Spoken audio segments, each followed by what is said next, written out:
nostalgia being here.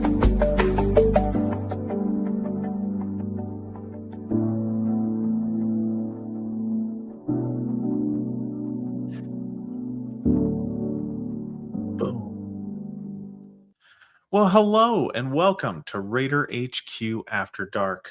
I am your host, Raider, and let me tell you guys, I am so happy to be here today. Um, it is a good day. Um, I have been collabing like a crazy person. So I have been spending some time with H Town Vet. Um, I I have to say that I need to apologize to him. Uh, I was a little too salty on his specific channel, and I wanted to kind of talk about that for a second. So, H Town Vet, awesome YouTuber. I love watching his stuff. Uh, he has had me on anytime that I show up in his chat, and I love just being on there. And the reason why is because for Raider HQ After Dark, this is my TED Talk, right? Like this is where I go to uh like this is where you go if you want like dry 40-minute long videos that if you're having insomnia will put you to sleep about the VA claims process. And H Town Vet, he does kind of more of a podcasty type thing, so it lets me kind of let my hair down and I get to just talk with him about things. He gets to, I was on there with the Green Logbook. We talked for a little bit. I know that H Town Vet and the Salty Old Marine and myself are going, or not the Salty Old Marine, but the Salty Marine, myself, and H Town Vet are going to have a chat in the near future.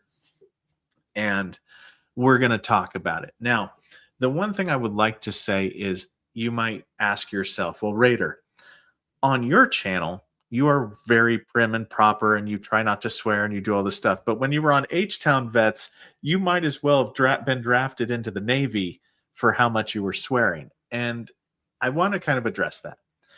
The problem that I have is that when it comes to Lieutenant Dan, he makes me swear. Like I cannot control myself around him, around the topic of him, because he is such I'm going to do my best, but he's such a existential threat to the goodness, the to VA compensation and disability and the goodness that it does for so many veterans, right? The obligation that people have. And he will make the dumbest statements and it throws like all of my normal safeguards that prevent me from swearing get bypassed with him because he is weaponized stupidity. And you could probably load him into a weapon system and he would fire off and probably be deadly. Just he's that dumb. Just with his topic. So tonight's thing is not about that, but I did want to talk about H-Town Vet. And I wanted to talk about, Mr. Dwayne Kimball had me on his channel during his live stream. It just so happened that I was in his comment section and he's been on here and we've talked and it's been really great collaborating with people. And that's kind of what I wanted to just talk about and say that, I find that collaboration is a good thing. I mean, contrary to popular Lieutenant Dan belief system, collaboration and having the community come together as a whole is a great thing. And we need more of that, guys. We do. We need to put all of our differences aside when we're together. I know it's my kumbaya moment here, but we need to kind of put our differences aside. Political ideology shouldn't matter. We're all veterans, right? But yeah, he is the real threat to so many things. Like I have never in my life seen somebody that doesn't understand how something works to a criminal degree. Like it just bothers me. It does. But hold on, let's see here. What do we got going on? Mr. Zom, thank you for becoming a member. William Long, thank you for becoming a member. Neil, why would I be denied for OSA if in the decision letter the CMP examiner stated more likely than not sleep apnea caused due to Terra exposure? That is a nexus, is it not? Okay, so the only like I can think of some things. I can problem solve this a little bit. What could have happened is your Terra memorandum could have been updated to be actually to take away certain Terra chemical exposures that were used in that favorable decision. So if they said, yeah, I think that jet fuel definitely is at least as likely as not the cause of this veteran's sleep apnea, and then some jackwagon VSR or Raider take away the fact that you were exposed to jet fuel, that is how this particular nonsense can happen. It's one example. There are probably just off the top of my head 3 other different ways that it could potentially have happened, but this would be the most common rationale based upon how it's being claimed. So, what would I do if I were you? I would go to a VSO that had VBMS access and I would have them look to see if the Terra memorandum was updated relatively recently. If it was, and they took away the Terra that the examiner said you were exposed to, I would try to fight that tooth and nail. Because if you can get, like, if this fact pattern is true for your specific instance, then the fact of getting that reinstated would just mean that they would grant you for the sleep apnea. So if they took away a chemical exposure, getting that chemical exposure reinstated and conceded, that's how you fix the problem. I hope that answered your question. I know I don't know. I know it can be challenging and you just feel so helpless. At least I have been at the helpless end of the VA stick before I became, a VSR and then a Raider. So it is something that you guys gotta. There's a lot of different like potential causes for why the VA does things, and you just got to be careful with it. Bob, I know might have skipped some questions, guys. I'm sorry. One of two. 3 months ago, I was granted my compensation back date about a year ago. I called to ask about the progress on back pay, and I was told that there is no indication that back pay was being processed. 2, she said, do you want me to request an audit? I said, okay, if that's what it takes. Did I just poke the bear? No, not really. I mean, an audit sounds like it's good, especially if your effective date should have went back. Now, obviously, there's criteria there that limits, in some instances, how it was claimed, how it was awarded. 38 CFR 3.400 or 38 CFR 3.2501, depending on if it was an increase versus a supplemental. There's a lot of restrictions that can take it out of the Raiders' hands. The Raider might want to go back in time further, but they can't, maybe based upon the facts found. Eddie, can FSAD be granted secondary to service-connected back and migraines when depression and anxiety are contributing factors? Okay. Or does the VA require choosing only one secondary link? Okay. There is a fundamental, so FSAD is female sexual arousal disorder. Okay. It is the female equivalent to erectile dysfunction. However, unlike erectile dysfunction, FSAD has been restricted to, if it's granted secondary, then the primary condition has to cause a biological issue. So mental health cannot be used as the secondary or as the primary. So you cannot say FSAD secondary to mental health. It will not be granted because mental health itself does not cause a biological impairment. Okay. Basic anatomy, so lubrication, things like that. So if it's medication due to any of these things, that might be a better approach because the medication can sometimes cause biological impairment. Okay. Um, it's, I think it's a double standard because erectile dysfunction just gets to, you know, be granted no matter what it's secondary to, but FSAD cannot, unfortunately. In your experience, is service connection for FSAD more straightforward when linked? Yes. Okay. Sorry. You're smarter than I am. So, yes, it's better sometimes when it's uh, linked to meds for these things just because you have to show that biological impairment. Okay. So, the physical, the physical impairment. Your collab with KMD and others like that is how the clan. Whoa, whoa! How the clans get united. Our voices get louder. Keep on joining good creators. Yeah, and I liked KMD. It's good to talk to somebody, kind of just talk shop because although we were having casual conversations, there were a lot of important things that were discussed that I was like, oh yeah, and by the way, this, and we kind of fed off each other, and I tell you what, the community itself, that's where the community itself has a good kind of interaction.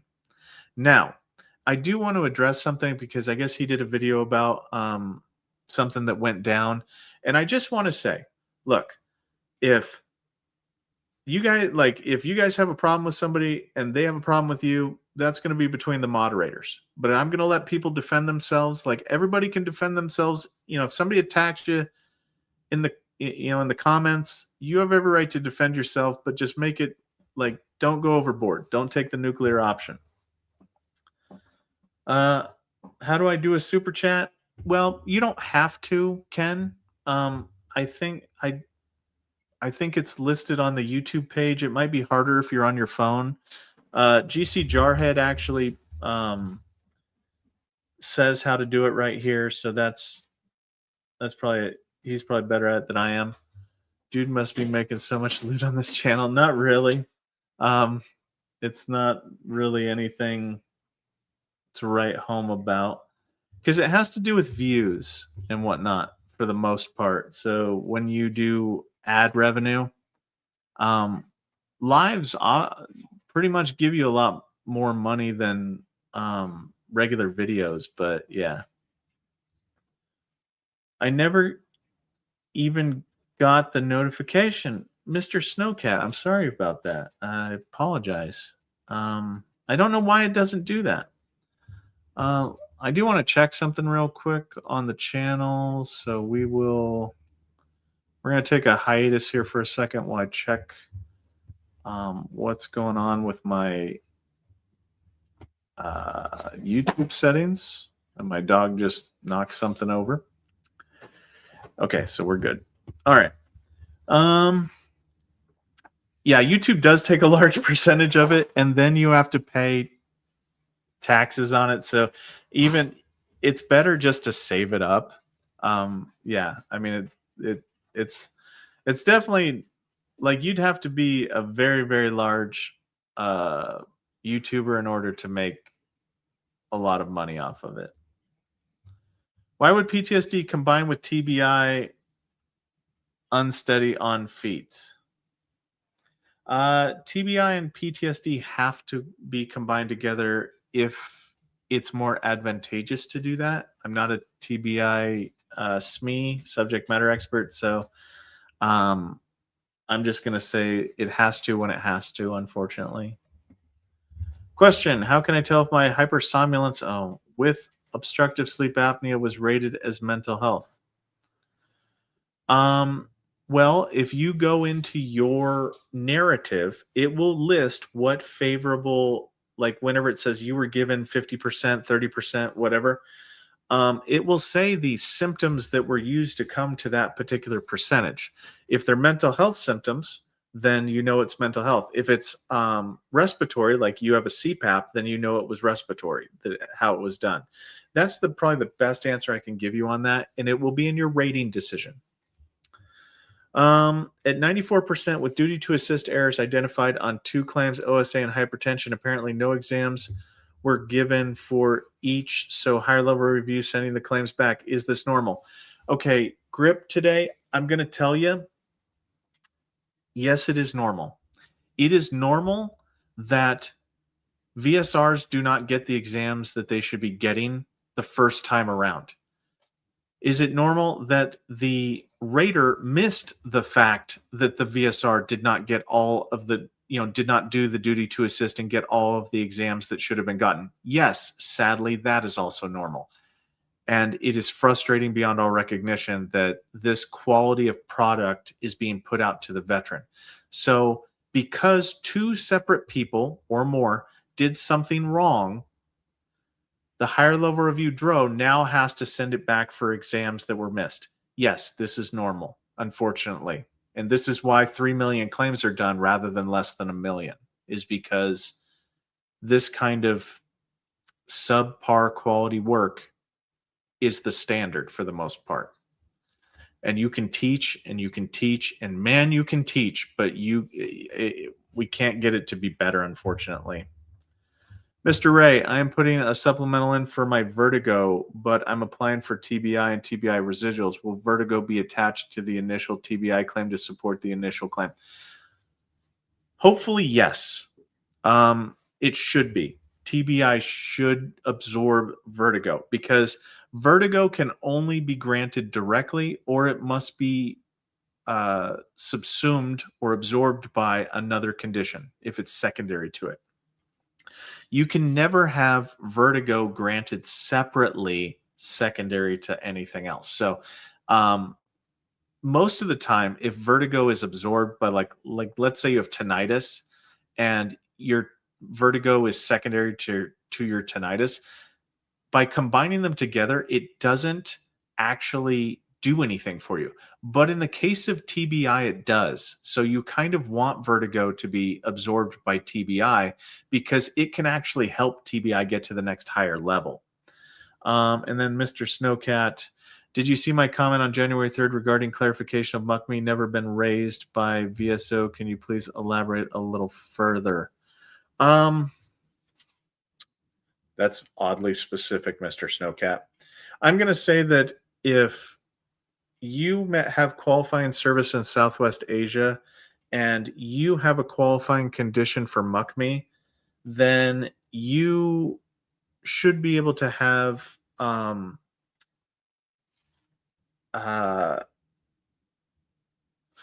never being raised by a VSO. I mean, I think VSR, I don't know. I think that's what you mean on that one.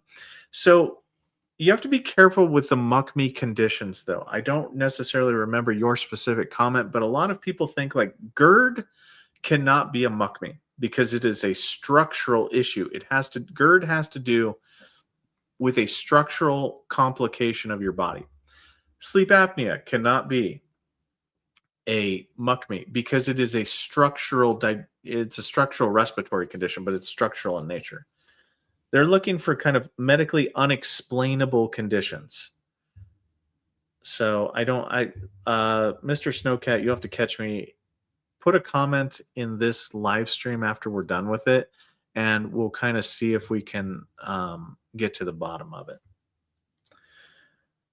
Appreciate your advice at Raider HQ. My foot claim went through with a medical nexus. Okay, great. Good job. CGR, even still with frequency, he does the videos and super chats he gets. Yeah, I'm sure he's making a good amount of money. I mean, it could be. And then the salty old Marine is here. How are you doing? Why would a neurological sleep disorder be rated under analogously of sleep apnea or mental health? Because the terminology that you're using is what is used for sleep apnea or mental health. Hypersomnolence can be confused under respiratory and or mental health. So that's why it gets rated wrong. You have to be very, very, if you want it to be rated a specific way, then you have to be very articulate with how you want it to be rated. Julie. And then CMP is complete. Would a VA form 21-10 from my supervisor, also neurologist, help document severe economic inadaptability? Yes, Royale with cheese. Yes, it would, because that portion is decided by the rater. So even though you've had your CMP complete, that document would be helpful. Yes, for a BDD claim. Yes, very much so. So I would submit it if I were you. Um, if you claim secondary initially, can you go back to a primary theory later? Yes. So if you claim how you claim something in the theory that you use at any given time, let's say you get denied for the direct theory, you can pivot to a different theory if your evidence supports it, right? You cannot pivot to a theory that you do not qualify for. So if you were never in Southwest Asia, you could not do a muck me type scenario. You'd have to have the location be certified. But yes, on a supplemental claim, you would just say claiming under new nexus or new theory of, and then whatever it is, or do it in a 4138. I am trying to get money for my coffee habit. I mean, I'll let you know that YouTube ad revenue fluctuates a lot. So, like the salty old Marine and myself could get vastly different amounts of income because we don't. YouTube's very weird on how they. There's no standard for it. Yeah, it's very weird. So we can have like there's different values in how much you make for thousands and thousands of views. What and a lot of people might think that I make a lot of money, but there are some individuals out there that are disingenuous who, they get 48,000 um, views, which is actually quite a few views. Uh, and they end up getting money for saying like, they're taking your benefits today, like somebody's coming in a truck to get your benefits. You better lock your doors. And because they make the sizzle video like that tries to scare the crap out of you, so many veterans go to it. They make money. Like I only get like 2,000 views on my videos for the most part, and it's not very much. Okay, like it's not. So, Raider, would the station of jurisdiction where your initial BDD claim was adjudicated have a copy of your exam request? No, they would not. It'll be part of your digital file within VBMS. For mental health ratings, what do you need to get 100%? Okay. Can you explain in more detail outside of what's in the 38 CFR? Okay. So mental health requires you to have symptoms that, at the very least, a lot of the symptoms for the 100% criteria mirror a personality disorder condition. So schizotypal, something like that, like a schizophrenia offshoot type thing. Hallucinations, delusions. I mean, it's what people when people think of when Lieutenant Dan thinks of like mental health and whatnot, he thinks that in order to have 10% disability, you got to be in a hospital, type scenario. But what we're oh my gosh, what is on my phone? Um, that is so weird. Sorry. Like somebody put my phone in hot chocolate. It's very weird. But it takes a lot. So it takes you don't need the box for total economic and social I want to say inadaptability. Let me pull it up real quick. You don't need the total and social occupationally impaired block to be checked, but you do need some of the symptoms from the 100%, and it'll depend on the weight of the other symptoms. I hate to be that guy, but I did a video on this telling you, talking about what it takes to be kind of a 100% for mental health. Um,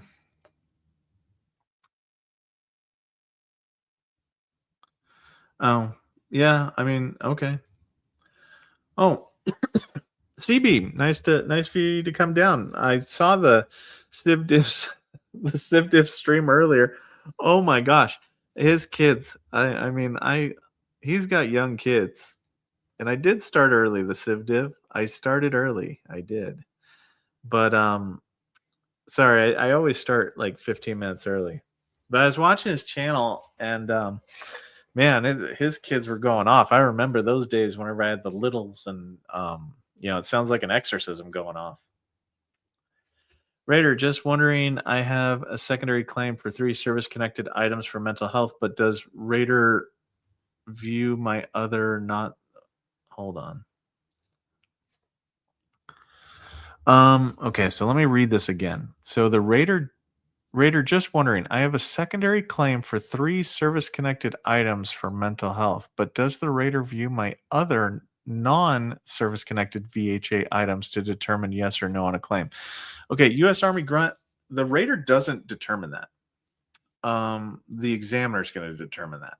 So the examiner will determine that, and it will come down to honestly what their belief is, whether or not it's medically viable. That if you have multiple secondary claims, it's up to them. The Raider has very few opportunities, and I need to do more videos explaining this, but I know people get really upset at the Raider, but they shouldn't. The Raider typically, I mean, like the only times that they get to make decisions, and it's typically poor ones, aid in attendance, IU, 50%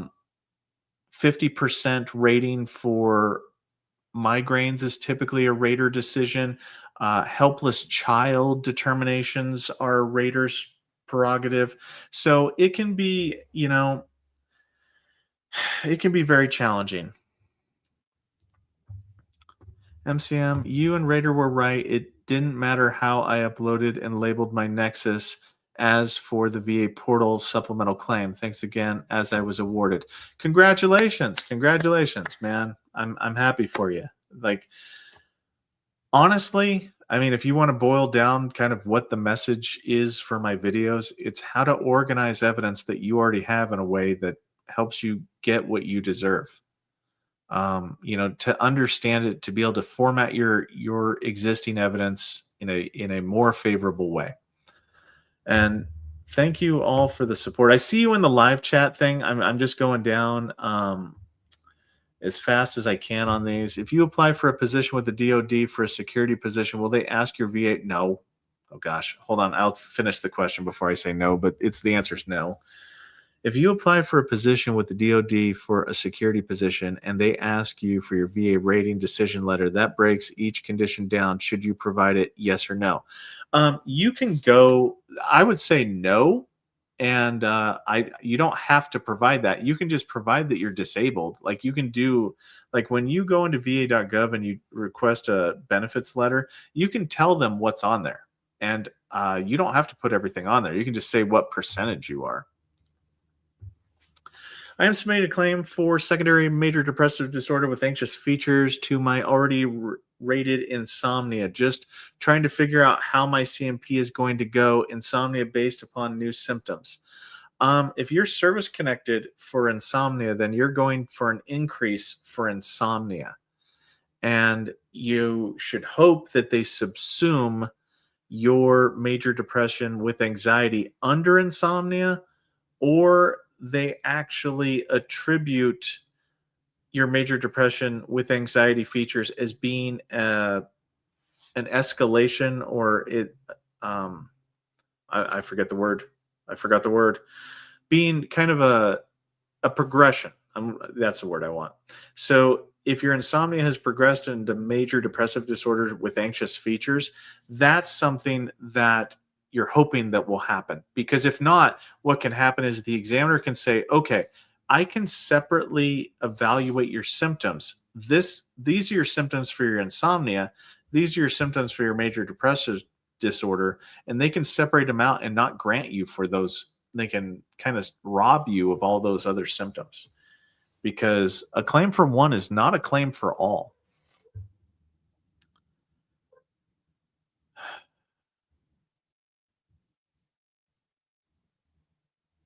Let us see. Well, hey. Well, you are welcome, sir. I'm happy that you're here. I hope that you all enjoy yourselves. We're just answering questions. I submitted my BDD claim and waited for it to leave step two and for appointments to be scheduled has me antsy. How long do you think it should normally take? There's no way to predict that. It depends on where you're located at. It depends on the who they went through. It depends on what their scheduling is like. There are so many different variables for it. It is unreasonable to even make I couldn't make a if I guessed it would be just a guess. Um I always start early. Yeah. Radar HQ, did you have to see my No, I didn't. But we will try for it. Hello, legal. What's the difference that determines how someone gets radiculopathy for lower back at 10 or 20%? Okay. It's actually a very good question. So, radiculopathy, if you were to look it up, um, the short answer is the short answer is 10% is pain, numbness, or diagnosis. Okay, that's what 10% is. Anything beyond 10%, if it's allowed for the nerve, is going to be due to loss of strength and or reflexes. And the reason why you'll sometimes see on the DBQ where the examiner said, "Hey, look, this is severe," but the rater will overrule them, and that probably upsets a lot of you. But the reason why they overrule them is because the manual dictates that they have to. So if we come here to 5312A2C, this is how, like, this is assigning the level of incomplete paralysis, neuritis, or neuralgia. So for mild, this is when we're dealing with very minimal reflex or motor abnormality, potentially could also be consistent with mild incomplete paralysis. But this is mostly just pain, slight whatever. When we get to moderate, that's what the 20% is going to be. And this has to do with um, combination of significant sensory changes and reflex or motor changes of the lower degree. So, motor or reflex impairment such as weakness or diminished or hyperactive reflexes. So, this is going to be like a 4 out of 5 strength, guys. Okay, 4 out of 5 strength. Whenever they do their CMP exam on you, they're going to have you push pull, they're going to have you do all that stuff. So, just keep that in mind.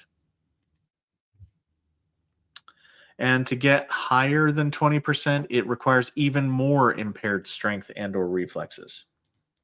Weird guy. Hey, Raider, my GERD secondary to my lower back NSAIDs got denied before I knew it was a mental secondary. Is there a way to reclaim it as secondary to mental, or is it toast?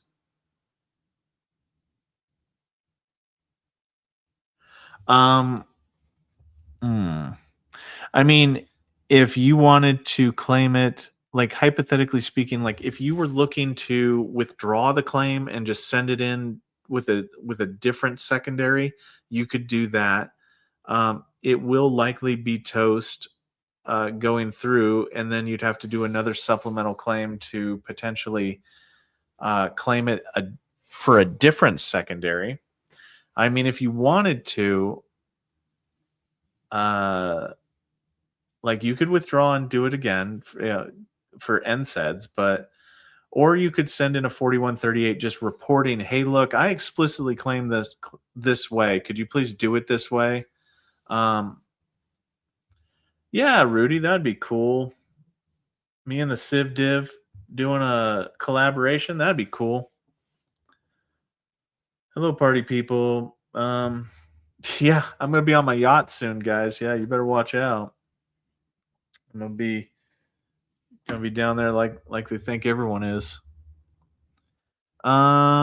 Da, da, da, da, da. VA took away my rating from a hand injury I've had in service, and that was back in '02 through '06. And just recently went to a CMP examination and they took it away. Nothing got better or changed. Any reason why? Um, it could be that you were granted in error, and it might be that, like, it's hard to tell, but I can tell you right now that the ring finger and the pinky finger maximum is going to be 0%. So if they accidentally granted you something higher than 0% for those two fingers, then that's going to be a clear and unmistakable error, and they should technically, per the regulations, reduce that. Your pointer and index finger, your trigger finger and your middle finger, they max out at 10%. So that's probably not what we're looking at here. And then the thumb, that could be up to 20%, 10%, 0%, but in order to reduce it, it had to be 10 or 20. But it would be very interesting to know. I mean, it could be procedurally, and I don't know what you mean by took away. Did they just reduce it or did they sever it? If they severed it, then that's based upon probably an impairment of the medical opinion and not something that's kind of going on uh, with the percentage. So I don't know. Snowcat, I don't know what's going on with it, to be honest with you. I was awarded GERD secondary to NSAID use, but I had a Nexus letter. And the stronger your evidence is, the higher the likelihood of success, guys. I can't stress that enough. I know that it has been, it's something that I put out there a lot of the time, but you can't. Oh, they'll know what I'm talking about. Like, you can't do stuff like that. Like, you have to be. This is a legal process. Okay, so your evidence has to be organized. Clay just brought a Bentley or just bought a Bentley Continental GT. Okay. Congrats, the Civ Dip. Can you do a show on knees and the rating that you can get on one knee? I mean, yes, I should probably do the knees next. I'm writing that down. I've kind of I drive a minivan, the Civ Dip says. That's funny. I like electric cars myself. I'm a weirdo. I'll put the knees at the top, okay? Now, the weird thing about the knees are, depending on your fact pattern, you can have technically 6 different ratings for them. You can have 5 different ratings for them at the same time. The 6th one is you either have it or you have the other 5, but yeah, there's a lot of things that can go on with the knees. So I'll put out a video on the knees, Key West or K West. YouTube sometimes messes up the settings for members, so things that you choose to have shown are not the things that you want to have shown happening or changed. It sucks for smaller channels. Yeah. Um, Tank, nice to see you. Okay, that seems to be side chatter. Raider, I sent a super chat. It's showing it just came out of the bank, but it's not showing here. Well, let's see here. Um, okay. Well, Kent, you ask your question and I'll just take it. I'll take the comment, whatever you say. I'll read it for you. I mean, you don't have to do super chats. Uh, nice. Okay, so let's see here. Let me go back down. I might accidentally skip some things. How about wrong diagnosis and surgery dates on the DBQ? I think my claim was part of the PACT Act rush at the start. That can be a higher level review level stuff if the fact of the date of the surgery um, matters. Like, if it matters for a temporary 100%.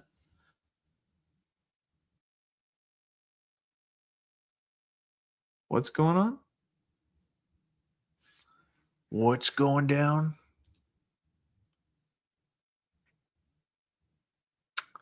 Okay, let's scroll down a little bit here.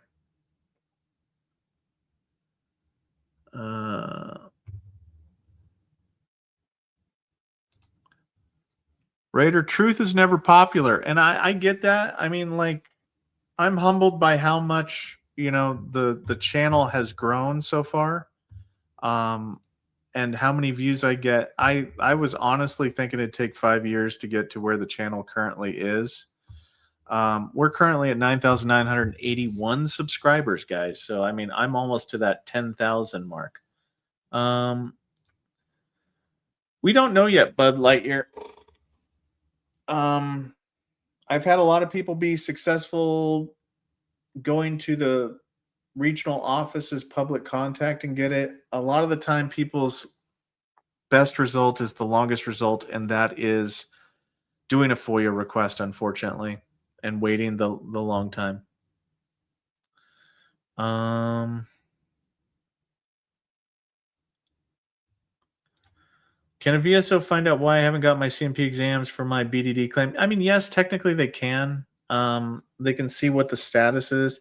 They might not be very proficient in doing so, though. So that's kind of the problem. I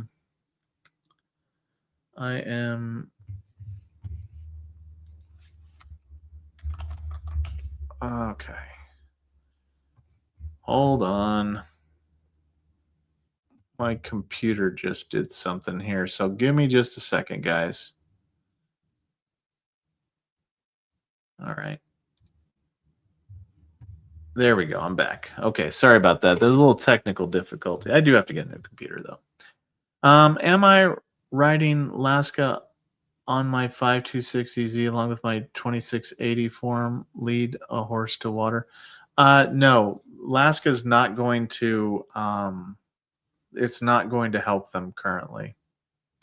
If you're talking about, is that the SMCT changes? I might do the manual reference on it, but the case law is not going to mean anything to anybody touching your claim. I've Mr. Ray, I can't stress that more than I have. Nobody's going to look up Laska. Okay. Awarded 30% for migraines, but claim was adjudicated without using my lay statement, personal statement, FMLA papers because it was not listed as evidence in my decision letter. Thoughts? Okay. D. Brown, I need you to understand something, guys. Okay. And I feel like I need to do this again. I did a collab with kind of a impromptu collab with Mr. Kimball, Dwayne Kimball, and I showed him this. And I need you guys to understand that the short form narrative, okay, and we're gonna do this, okay. The short form narrative. This narrative type, this is your rating decision, okay? There's a short form narrative and a long form narrative. And migraines would fall under the short form narrative. And the short form narrative does not have to contain the entire explanation of analysis or specifically cite each piece of evidence. So, what that means is that the examiners could have reviewed your evidence, but okay. But if you don't actually look at your exam request, and if your exam request has the evidence on it, then they used it. Okay. If the evidence doesn't use the exam request, or if the evidence wasn't on the exam request, then they didn't use it. And that's a higher level review duty to assist error type thing. You cannot use the award letter, whether or not the evidence was on the award letter, to determine whether or not it was used, because the rater does not have to list your evidence in its entirety that was used. So, unfortunately, that is the problem. So, the long form narrative, this is why I recommend that you guys do a long form narrative, is because the long form narrative, and let me just scroll up here. Maybe, nope. scroll down here. So the long form narrative. So the long form narrative, these are the instances which they must be used. The long form narrative must be used. So the only normal claims that it's used for is denials of service connected post traumatic stress disorder under these two separate stressors. So fear of hostile military activity or military sexual trauma. The other normal claim is traumatic brain injuries. But you can ask to have a long form narrative done. And that's where they're required to do every single time. They're required to do explain all the evidence that was used and how it was weighed. I have not gotten an official coffee sponsorship now. But I hope that this answered your question. I know it sucks to not have your evidence be used, but the only way to prove that they didn't use it is by looking at the exam request. Finding more questions. Can lower extremity peripheral neuropathy be claimed due to chronic exposure to diesel fuel? Yes. Peripheral neuropathy, as long as you don't have a better explanation of like a back injury or a neck injury, it can be due to toxic chemicals. So neuropathy does count towards Terra exposures. If I broke down my YouTube income to an hourly rate, it's under $1 an hour. I do. Yes. I mean, yes. The salty old Marine. Yes. Hey, Raider, do Title 32 orders count for VA purposes when a DD 214 is given at the end of the orders? Yes, but you have to have typically a line of duty associated with the injury to make sure that it was the willful misconduct wasn't involved. Yesterday, I received a call from my VSO telling me that I had granted my increase to a 100%. Last night, I checked the VA website and went from step 7 final review back to step 5 Raider normal. Not normal. No, that is very weird. So I typically will go into the disability section, and it'll update. Your claim will update in the disability section before it updates anywhere else on va.gov. So you will want to go there and see, because if they say that you're yeah, I am not doing. Yeah, the CivDiv made a good point. Once you hit an average of 1 million views per 28 days, that's when YouTube becomes profitable, at least with our audiences. Hope that is helpful, Salty. Yeah, and I'm doing like a tenth of that. If when does the VBA send these stupid requests for 4142 when it was uploaded with my FDC? Why are they stalling my claim? I don't know, iWatcher. It's sometimes people do it for points. They do it just to get points. Sometimes there's valid reasons, but a lot of the time they're doing it just to get points. I like what H-Town has to say here. Hit that like button. Denied for sleep apnea secondary to service-connected deviated septum 6 months ago. Same claim, just awarded service-connected knee for obesity diabetes. Should I do a supplemental claim through obesity? Okay. I would say yes. Now, obviously, this comes down to the fact pattern, the evidence that you have, what we're talking about, okay? The problem here is that a deviated septum, right? That's your nasal passage. The problem with claiming sleep apnea due to a sinus condition is that you can always breathe through your mouth. That's what, like a lot of the denials that I've read over the years, that's what the examiners say. They're like, your nasal passage has nothing to do with you stopping breathing. But being obese and having the weight on your throat collapse your esophagus and your trachea, mostly your trachea, but collapse it to where you can't breathe due to that weight. Yeah, that would be great. Like that is a good That's a good amount of evidence to do a supplemental claim for. So yes, I would say yes. Hey Raider, I went to my CMP for diabetes as a secondary due to hypertension meds and statins. Examiner didn't know what Manjaro was and had to Google it. What's my recourse? Ooh, that's rough. Manjaro won't matter for him deciding whether or not they're secondary to each other. The writer will use Manjaro as a hypoglycemic agent. So that's for the 20%. So if you're on Manjaro, the best you could get was 20% because you're not on insulin and Manjaro at the same time. They wouldn't do that. That would be very bad if they did that. 120 people and still haven't hit the like button. Oh no. Let's see here. Oh wait. I appreciate Raider HQ and CivDiv at the top two YouTube channels. Hype their videos and sub. Thank you very much. Appreciate it.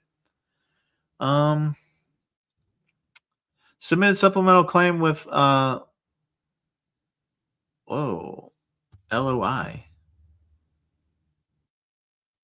Okay. Some issues rated okay. Are you talking about an effective date? Okay. 28-25, others deferred, and later 9-25. All were submitted together, should deferred issues. Okay, so supplemental claim runs into a specific problem of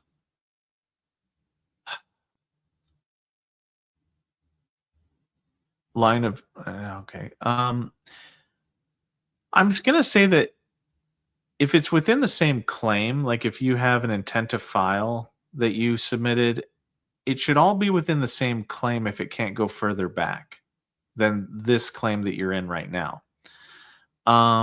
So I might review that, honestly, Red Tail Hawk. I might review that with your VSO or with a VSO, and just kind of yeah.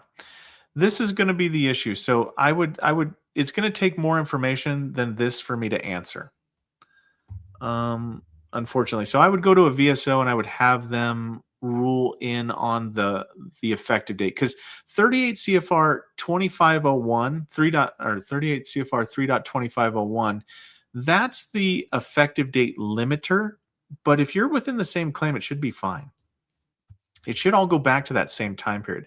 Raider HQ jumped off aircraft. Feet are now rated at 10%. Smarter to file primary or secondary for my lower back.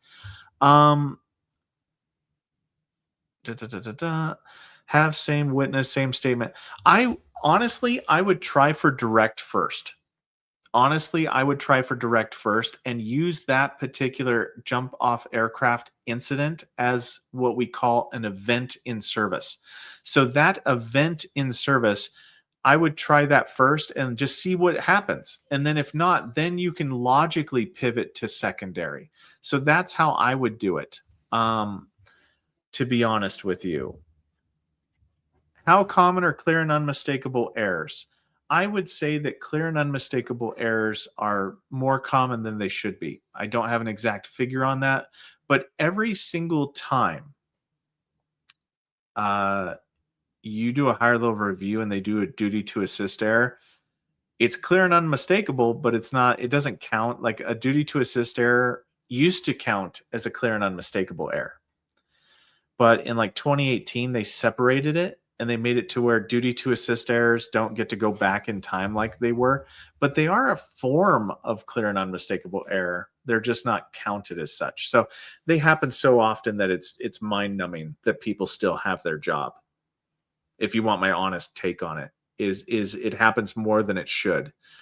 People should slow down and do things right and not try to chase points. Video CMP for TBI. What's the difference between PTSD and TBI? Well, PTSD is a mental health condition and TBI is a neurocognitive impairment. So there could be a physiological and a psychological components to it. That's why they have to be reviewed together, and why a specialty rater has to review it is because anytime that you take a head injury, it can damage your brain, and depending on where that damage is, can cause a plethora of impairments and residuals due to it.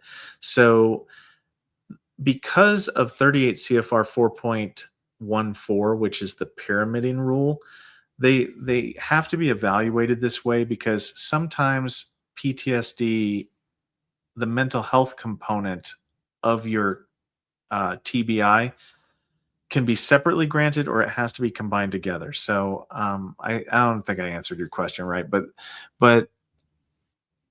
the difference is whether or not the examiner thinks that they're the same thing or not.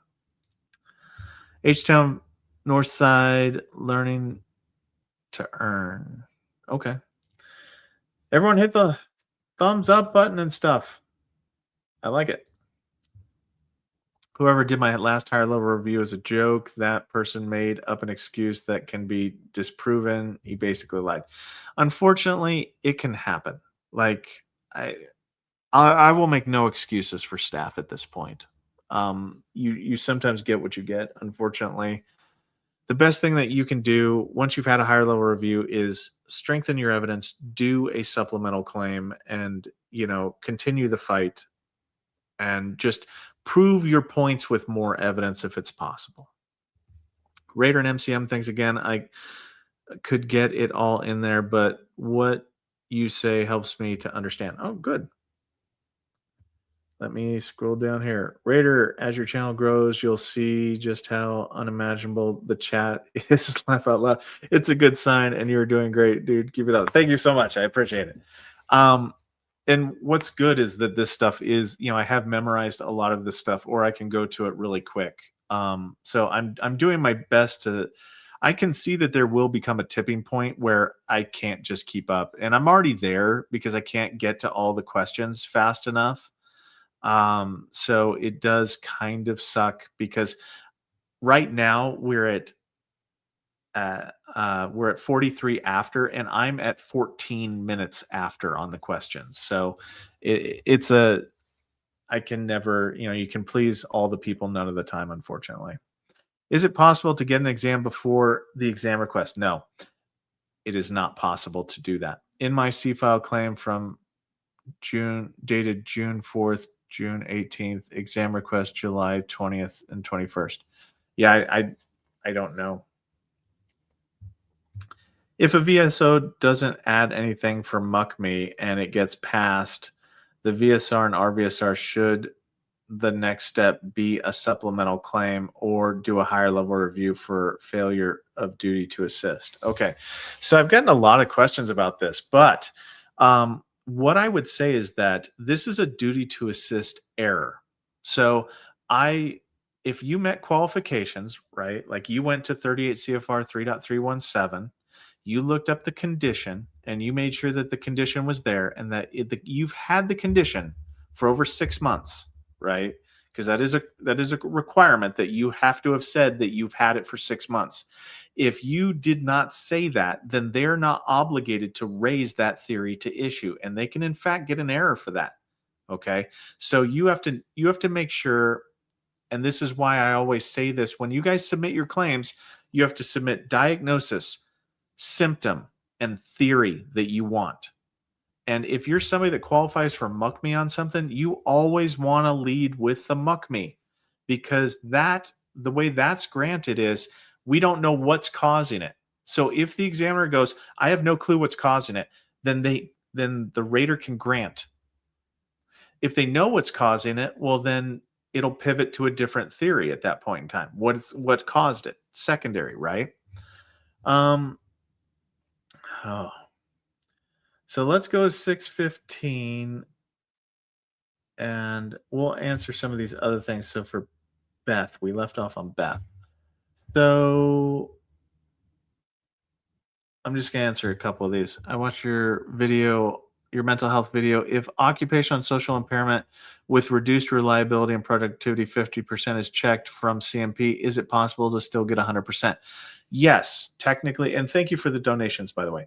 Technically, yes, it is still technically possible but you'd have to have a lot more of the 100% symptoms, or you'd have to ask for a manual upgrade. That's where the rater can actually, like, whenever VBMS spits out something, it'll say, "Oh, you're rated at 50%. Would you like to do a manual upgrade or manual downgrade? You know, upgrade to 70 or downgrade to 50 or 30."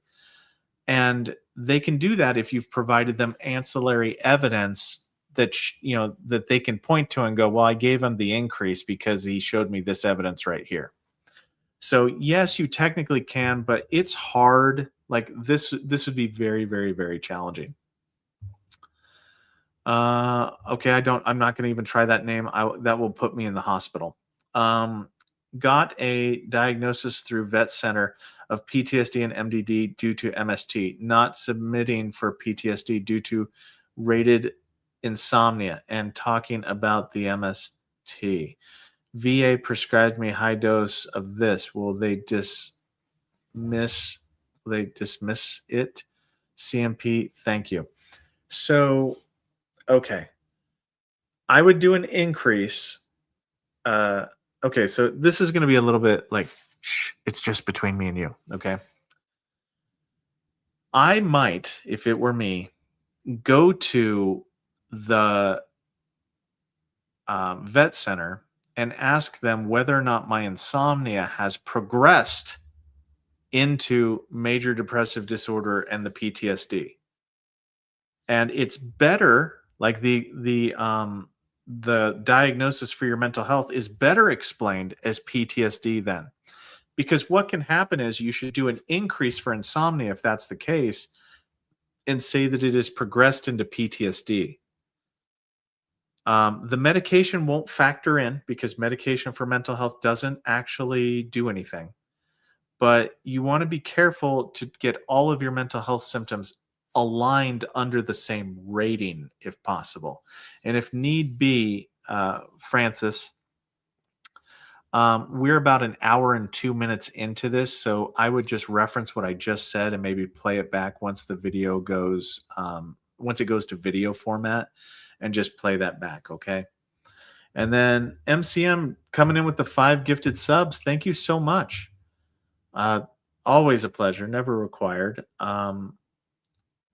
Thank you for the super chat, Police Fitness. I gotta find Ken's thing. It might come in. Who knows? Thank you, Rudy, for gifting a sub. Thank you, ABQ Basketball, for becoming a new member. Thank you, Mr. AW, okay, for being a new member. Desert Raider, big thanks. Appreciate your work. Thank you so much. I appreciate all the support, guys. It's crazy. Like, it's very humbling to be pointed out and to be, like, for me, this to me is like my I just like giving out information, right? Like, no BS, I just like giving out information. So I'm happy to do it. Awarded hypersomnia under mental health paired with anxiety. Is rating respiratory versus mental rater's discretion? No, it is not. Okay, so Death Star, it is not. Wow, I've gotten a lot of questions about this tonight. It depends on what DBQ was used. So if the examiner used the mental health DBQ, then the rater doesn't have a leg to stand on because they have to go with what DBQ the examiner used. I've spoken with a few veterans about this where, what DBQ the examiner used was actually the rater didn't actually use the right DBQ when they reviewed it. They used a different DBQ that just so happened to be there. It was very weird, but it wasn't actually mental health. It was something else. It had to do with a rib condition and a different respiratory condition, and whether or not they used the bone DBQ. But anyway, so I hope that answers your question. Now, and then we've got Lisa has become a member. Thank you so much. And Luna is up and running around. So 6:15 is when we got to go back to. No, Luna, get down. Please stop. Please stop. 6:15. Okay. Eric, claiming left chronic quad tendon rupture, secondary to lumbar spine with radiculopathy, also MRI of L4, L5 nerve root mass effect, and causing falls and instability, which is service connected. Thank you, Raider. Okay, cool. Already have pretty much have both symptoms. Okay. Um, Div, this guy is awesome. Been watching you, KDM and Combat Craig, since I started the journey. Appreciate your guys' help. Hey guys, I appreciate everybody. Like, I appreciate everybody. The more people that put out these messages, the better it is for everybody. Okay, so I'm a big fan of the Civ Div.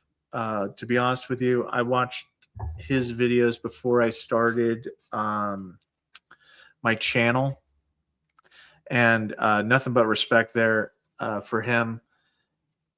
I think he's the one that told me that not everybody has to be doing the same thing in order to be putting out good information and good content. My stuff is dry, guys. I'm going to be honest with you. If you came over from the Civ Divs channel, my stuff is really dry, 40-minute long videos going through how stuff is rated, just talking about the what's under the hood type stuff. I never drive the car. I just tell you what's under the hood. So, George, you're killing me here. Stop that. And yeah, rest in peace, Combat Craig, by the way. Yeah, I mean, there's a lot of good voices out there. And, you know, I think that a lot of the good actors out there that are trying to just help veterans from an altruistic, personable perspective need to come together. And I really wish that everybody could come together and maybe get a handle on, we can only control what we can control, but there are some bad actors out there that are just trying to scare the pants off everybody every 2 minutes. And I'm not talking about bills or talking about changes that are coming down the pipe that are legitimate. That's not what I'm talking about. I'm talking about there are some channels out there that are like, they're going to be turning off your benefits in 12 minutes unless you click on this link right now. Like, horribleness. I mean, just absolutely horrible. So we got to just fight against that, guys. Nope. For migraines, does your STR's private medical records have to actually use the word prostrating? It helps. They don't have to, Joe, but it helps. Or would verbiage characterizing the definition of prostrating be enough of when explaining? Okay, so the definition of prostrating, so the inability to or significant inability to maintain normal activities or perform normal activities due to incapacitation, powerlessness, things like that. If that's better coming from you, but from the doctor, a combination of the two would be good. Like it'd be better. Oh man. For some reason, seems the VA scheduled me for CMP exam, and yet that single issue claim is also at the Raider stage. Can't wait to see what is getting denied. It's not getting denied, it's getting deferred. There was something missing. Oh my gosh. Guys, you're never going to let me get these questions done because you keep doing this cool stuff. All right. Lisa, thank you for the donation. I appreciate it. There wasn't a comment here. If you have a comment, type it now and I will address it. But thank you for the donation. I appreciate it. Twitch, thank you for everything that you do for us, Vets Raider. We truly appreciate it. Thank you. Jacob, you deserve more than you have with how good your content is. Well, thank you so much. This is truly mind-blowing. And I think I'm having ADHD right now because I'm talking really fast. Yes, Luna, it's okay. Luna's here and she is very happy because these are going to be dog treats. You're going to dog treats. But thank you so much. You guys don't have to do this, by the way. Like I'm not fishing for stuff whenever I do this. I honestly try to get to what I can get to. Now, yeah, that does remind me. So it looks like we might have. I might need to ask the community for some help. So, I'm looking for a volunteer to do the missed questions for the videos. Okay. So that way I can do those additional videos that where I if I don't get to your question, I answer them in their own videos. But I'm looking for somebody that there's no like it would be in your free time doing it. If you are somebody that would like to do that, that kind of organize the questions that were missed, um, I'm going to put my email in here. And if you are somebody that might want to organize them on a spreadsheet so I could go through them, if you want to do that and help out the channel, just shoot me an email. And here's my email. And then I honestly love the dry under the hood commentary, the VA process, and everything involved is really interesting with all of its weird and wacky stuff. I mean, it truly is. Like, it is very weird and wacky. I will give it that. Are problems listed in DD form 2697 report of medical assessment evidence for service? I don't understand the question, JS. I honestly don't. I don't. Are they problems? Can they be considered diagnosis? I mean, I guess they could.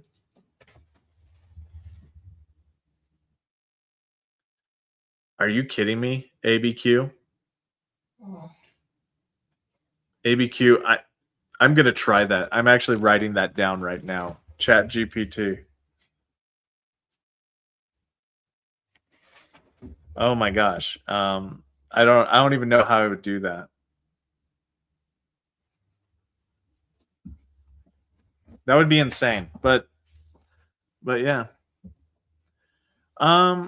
You contribute to the channel, DJ, by just subscribing and doing a thumbs up, guys. That's all you need to contribute. You do not have to contribute anything more than that. Okay. It's appreciated when you do. It is appreciated more than you know, but you don't have to contribute. Okay. I don't do this for that. This is a place where there is honestly, you're getting your information for technically free. You just have to watch the ads. That's the only thing that I ask. Okay. So T Houston. Service connection, question mark. Title 32, full-time guard, federal employee. That is Title 32, correct. State activated for flood in 93, in uniform going, guard duties, pay, status unknown, possible PTSD event. Yeah, I mean, Title 32 is able to be service connected. It honestly is. It just requires you to have to show that an injury happened while during that time while you were being paid to while you were in uniform being paid. If an injury happened during that period of time, then yes, you will be able to honestly count that as element 2 for the direct theory. So Luna, you knock it off. And then I'd like to let it be known that the CivDiv drives a minivan. You can feel free to shame him now. I'm just joking. I do like my electric car, though. I have an electric car. Let me see here. And yeah, I mean, if the CivDiv's open for it, man, just shoot me an email and maybe we can do a collaboration. I mean, it would just be me and you talking about stuff. It would be cool because I really do respect what you do. I mean, I like a lot of YouTubers. I go on I don't go on to anything. I just kind of, if people have me, if anybody wants to listen to me talk about VA benefits and how it works, I'm happy to do it. Just as long as it helps the veterans. And yes, minivans are awesome. Any idea when sleep apnea changes will occur? No. Okay. Now, I know that Veterans InfoTap and the CivDiv, they put out videos periodically on that. I'm the kind of person that until they actually ratify it in the M21 and say this date and time, these are the changes, and this is what is going to be changed in the date of the change, I don't get too wrapped around the axle on it. So, but advance notice will probably come from like the CivDiv and Veterans Info tab. Like they do a really good job of keeping track on that. And did somebody ask me what electric car I have? I have an EV6. I love it. It's the best freaking car. You and the same. Okay. Radio HQ. I'm going to go through. Okay. I'm going to go through a med board. Is there anything about med boards specifically worth making a video on? I love one if so. Okay, that's going to be on the DoD side of the fence, and I honestly cannot make any kind of uh, assessments on that because you'll have a Peblo, a person that goes through it with you. Like it's pretty much on rails. The only thing that I would say that I would really, really, really advise you to do is make sure that you have all the conditions listed on your med board. I got out on a med board and it honestly, they tried shortchanging me and I had to go, no, no, no, no. I filed for everything. Like I filed for all my stuff. I'm like, no, I wasn't happy. I was hurting at the time and I wasn't too happy with it. I did a FOIA request for CMP and only got half of the exam results. Got denied. MDD examiner claimed it was due to child abuse and diagnosed me with adjustment disorder. I don't know what to do anymore. Stuck. Okay, so what you should do with this, okay, and this is going to be subjective based upon whether or not the evidence supports whether or not you can do this. But I'm going to give you an example of what you can do. You could go seek treatment with a different mental health provider and discuss, hey, look, this is what happened then, this is what happened here. And if have the other examiner, if they believe it to be true, come to a different conclusion as to the origin of your mental health disorder. Okay. And that way you can fight using a supplemental claim with new and relevant evidence showing, hey, look, this doctor took all of that nonsense that other doctor thought was to be true, and they came to a different conclusion for it. That's how medical opinions work. Whenever we have like one no and one yes, that's how they can change over time is whenever we present a better argument. Good to see you too, the green logbook.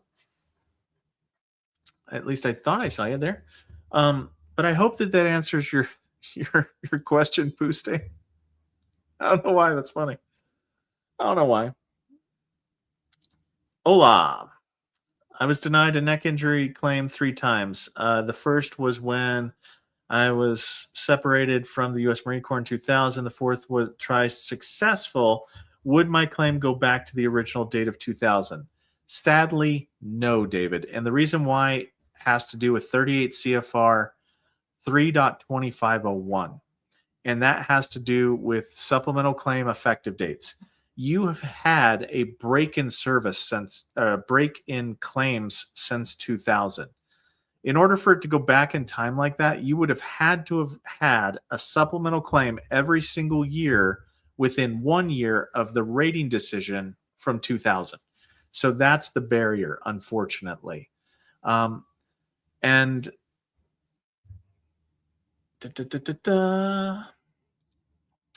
I have psoriatic arthritis in my thumb, index finger, long finger on both hands. Will that be individually rated for each phalange? No. No. Unfortunately, okay, DJ, the way the hands work, okay, and this is really weird, okay?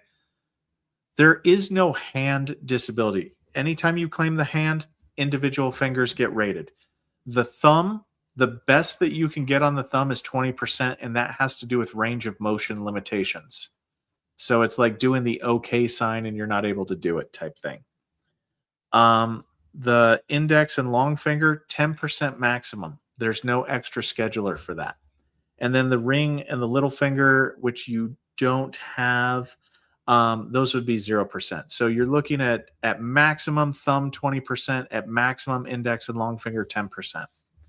And I'll get to your guys' super chats here in just a minute. I do want to. I'm at 6:24. I'm always 30 minutes behind on the questions. Wait, nope. If no meds are involved, this cognitive limitations, pain migraines are common, still commonly granted support, but it has to be okay. So FSAD has to be caused by a biological condition. I can do that. I can. I mean, I'll write it right now. Failure of the duty to assist of DTA. Failure of duty to assist will almost always come down to a higher level review pointing out, because higher level reviews are like grievances at the union. So when you're grieving something to the union, you're saying that your job did not follow its own policies and procedures and the union stepping in. That's kind of what the higher level review is meant to do. It's meant to say, hey, look, you didn't follow your own internal policies and procedures. And that a duty to assist would qualify under that. So, um, oh, this is Lee. You're giving me a hard question here. Hi, Raider. Can you give me some tips on pulling together a supplemental claim for PTSD? Okay, I've just done this video a couple days ago, or maybe yesterday. I don't remember, but basically, you have to understand why you were denied. What element was missing? If you do not clearly understand what element was missing, and the reason why you were denied, then there is no way for you to actually provide adequate evidence to overcome the reason for denial. There is a basic structure to how ratings are determined. It is like the game of Clue, and I use that analogy a lot. You know, Colonel Mustard in the billiard room with the candlestick. There are three elements, like in Clue. There's the element one, diagnosis, element two, how it's related to service, and element three is the medical link between element one and element two. So you need to figure out what you were missing and then strengthen that thing. Or if you can't strengthen that thing, then do it secondary to something else. I mean, PTSD is pretty straightforward due to service. So you're kind of locked into the direct theory. But there are, a lot of veterans have multiple stressors from the military. So some stressors are not as strong as others. Like if you're going for a non-combat stressor, things that almost happened won't count. So you got to be careful with it. But I go back and watch my video on the supplemental claim elements type thing. I think let me look here. It was yesterday, the 9th. So supplemental claim, new and relevant evidence, and look that up. And I know it's not specifically to your question, but I hope it helps. Now, let me look at some of these super chats. James, thank you for the super sticker. Awesome. You donated. That's cool, man. You don't have to do that. Mr. Ray, you are killing me with this. Stop donating to me, please. You are passionate about what you do. A lot of veterans, including myself, respect the heck out of that. And I respect you all too. And that's the thing. Like I do. Like if I could wave a magic wand, like I personally don't understand why the system is so weird. Hold on just a second. Hold on 1 second.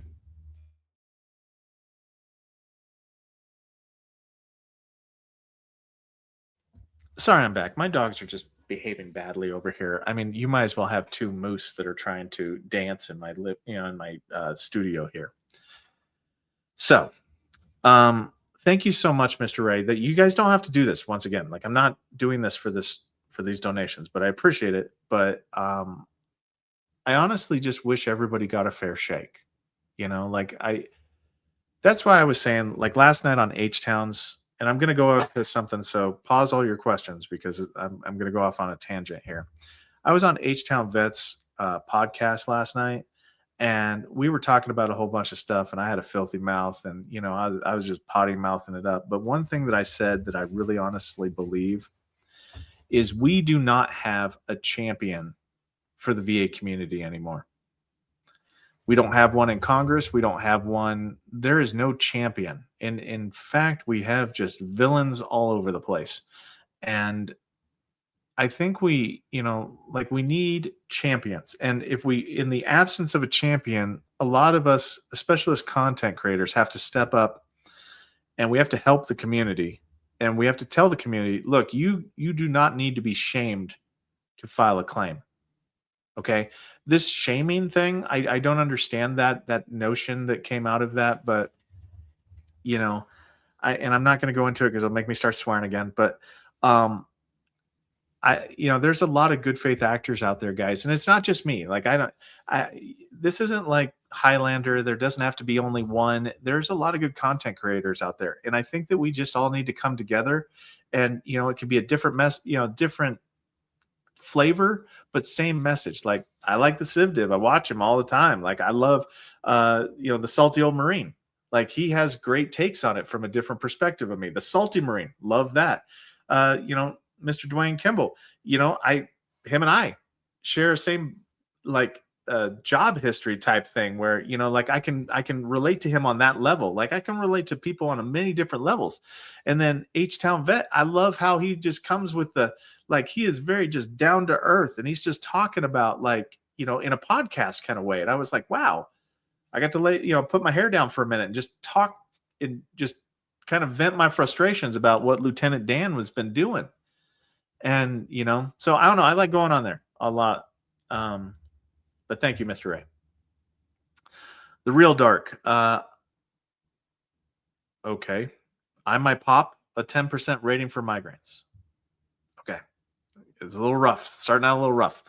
Waiting on my wife to get rated. I got denied on mine, but it's all good. Waited 20 years. Gonna refile, so another few months won't hurt me. You helped me file them, sir. Tesla owner as well. Okay, well, I'm a Kia EV6 owner, but we can still be friends. I filed for what I thought was groin hernia, got denied. Years later, I find out that groin pain was referring to lumbar radiculopathy. Wow. And honestly, that's why we get second opinions. I'm not going to lie. Like somebody in my comment section, I'm going to give a shout out to John in my comment section. Like John is, he's rough, but he has his own beliefs on stuff and, God bless him. But, like this is why we do second opinions is because we want to make sure that, we get the right diagnosis. We get the right everything. Raider is the black lion. What's that mean? And still have it. The pain was a symptom of the back issue. How would I handle it on a supplemental claim? You would have to service connect. Okay, so in order for your radiculopathy for this fact pattern to get service connected, you'd have to service connect the back. That's going to be direct or secondary, to be honest with you. It can't be a muck me because back pain can be medically explained. But yeah, you would try for that. Yeah, okay. Sorry. Now I'm not going to be here. Oh man. I'm not going to be here maybe 30 more minutes, guys. Because unfortunately I do have to do something tonight. I'm going to just try to catch all the questions I can.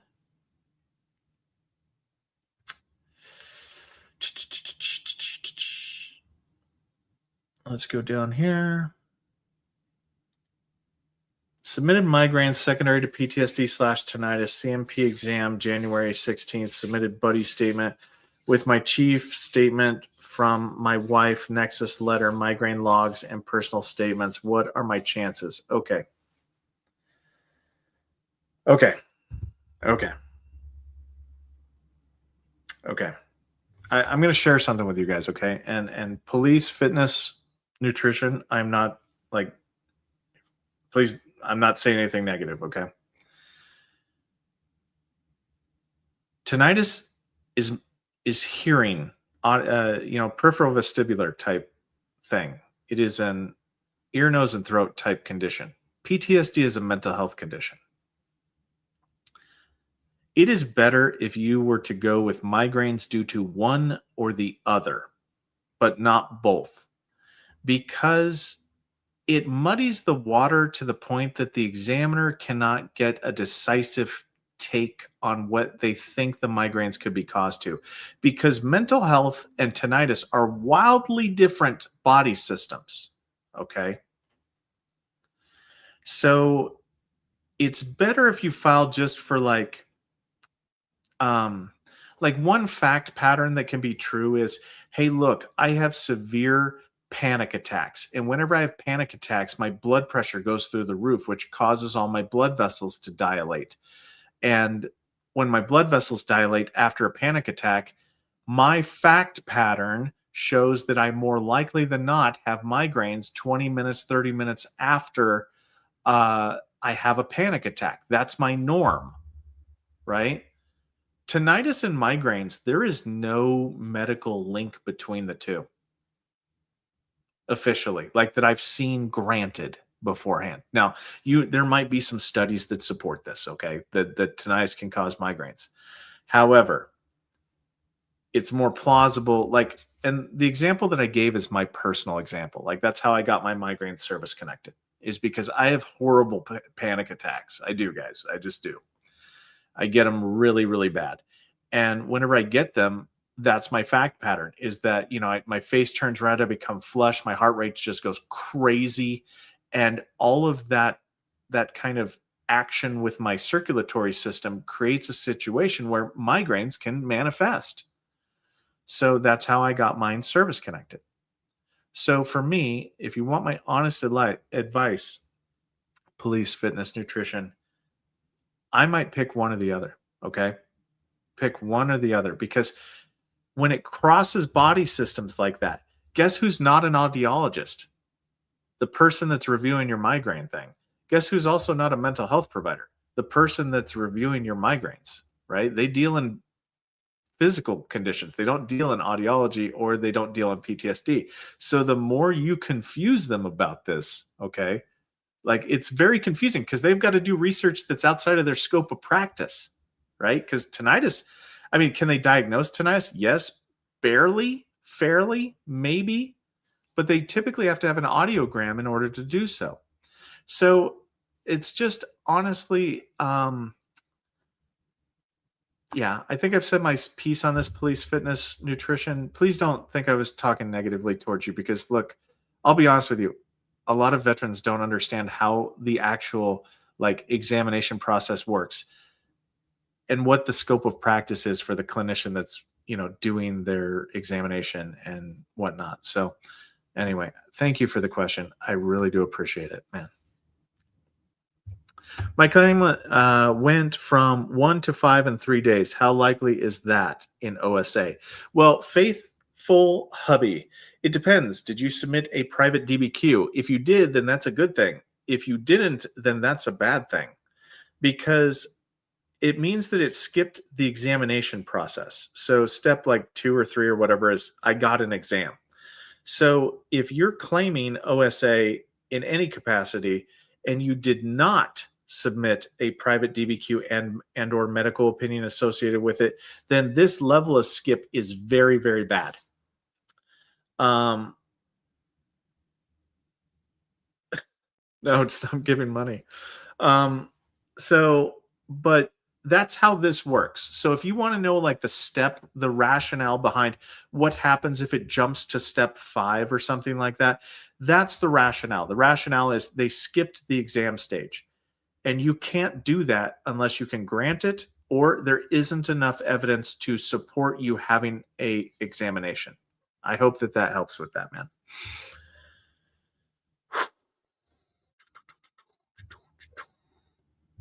Super sticker. Okay. Ken, how much probative value does sleep diaries submit to a sleep psychologist get treatment for having insomnia claim for increase? No, buddy. Ken, no. No. Okay. Um, the only thing that matters is the DBQ. So hold on. I'm going to take you on a field trip. Okay. We're going to go on a field trip. Give me a second here. Um, boom, boom. Nope, that's not the one I want. Darn it. We'll stop sharing that screen. We'll share another screen. We're going to share. We're going to share. We're going to share. Okay. This, my friend, is the mental health DBQ. Okay. This is what you'll be used to rate your mental health. The only thing that matters on this entire thing, it does not matter what medication you're on. It matters what box they check for your occupational and social impairment. This establishes a baseline as to what percentage they're going to start out with. Now, that baseline gets adjusted depending on the symptoms that are checked in the lower boxes. So, this is 0%, where it starts out. This is not the final answer, but this is where it starts out 10%, 30%, 50%, 70, 70, 100. Okay. It starts out there. Then the examiner comes down here. And the examiner, because insomnia is mental health, right? They're going to say, okay, what does the insomnia cause? Depression? Does the insomnia cause anxiety? Does it cause suspiciousness, panic attacks, sleep impairment? Obviously. And you'll be rated by what checkboxes the examiner that you convinced the examiner that your insomnia caused. Now, the best way to do that, and this is not like I'm not leading the witness in any way, shape, or form here. Telling somebody you have depressed mood is not the same as going, hey, look, I don't like, and I'm just going to give you an example from my own personal life here. I used to love to watch old black and white movies. Now, this is going to seem kind of stupid, right? My mom loved black and white movies, got me hooked on them, like Abbott and Costello, the all the different ones. But I used to love to watch them. I used to look forward to it. It was just something I'd do to unwind. But I've lost the desire to do that. So I've lost what is known as motivation. I don't have the motivation or the desire to do it anymore. So because of like there's a void where that I can remember what it's like to like that desire to want to do that, to be excited to watch something, and I I've lost that. So that's something that I could give. That's an example that I could give to the examiner to make them want to check a box. But your percentage for insomnia will be dependent on what boxes are checked. When the rater does this, okay, all they do is transcribe these check boxes into VBMS. That's it. I've showed a video on how your rating decision is made. I have a video that goes through a mock rating decision for mental health. And it just shows that these boxes here are checked in the VBMS, and that's how you get your percentage. So it's literally going to be you answering these questions. If you just go, hey, look, I just can't sleep. I can't sleep. I can't sleep. I can't sleep. Guess what? 10%. That's what you're going to get. You're going to get chronic sleep impairment. That's all you're going to get. So you have to tell the truth in this, and you have to kind of flesh out what your mental health looks like. Okay. I hope that helped. I hope that helped.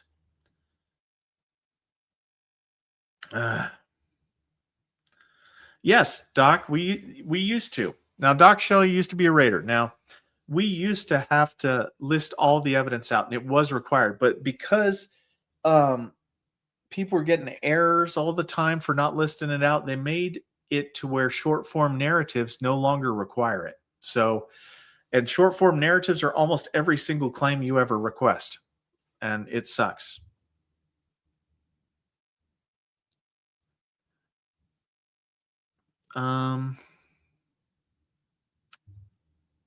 Let me see here.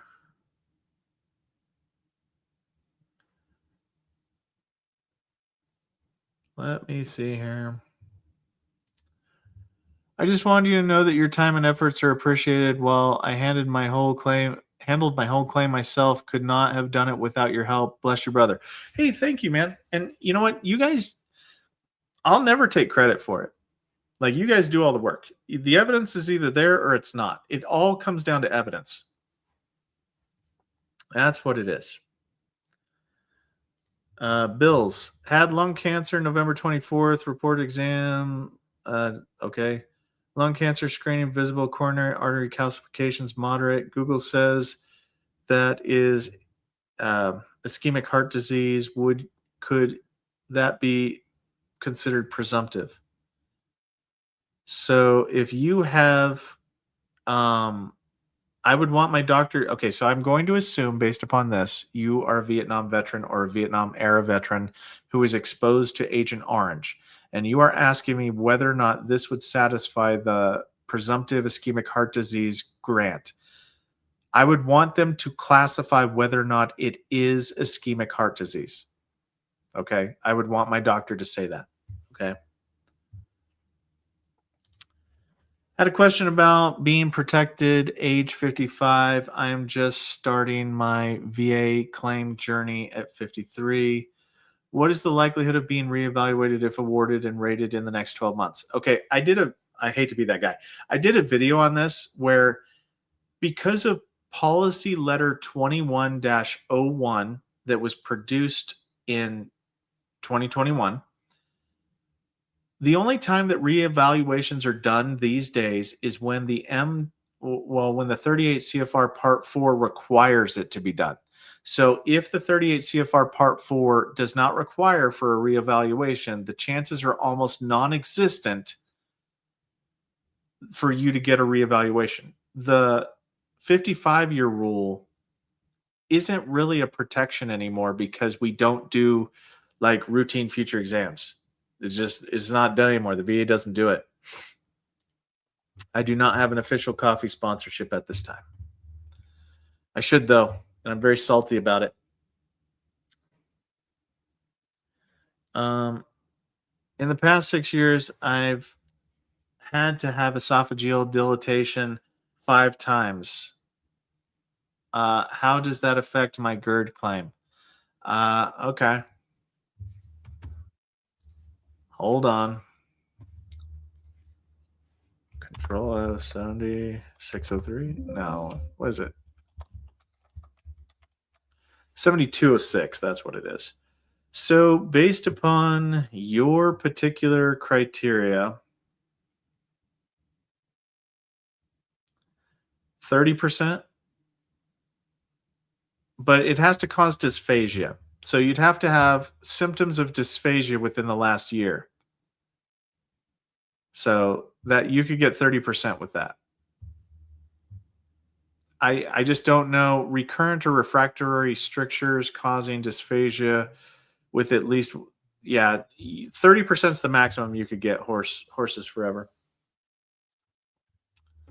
Had my medical CMP exams all put together today, my tinnitus on the 31st of last year, and the psych exam on the 22nd. The anxiety and all of this is unrelated and not filed properly. Okay.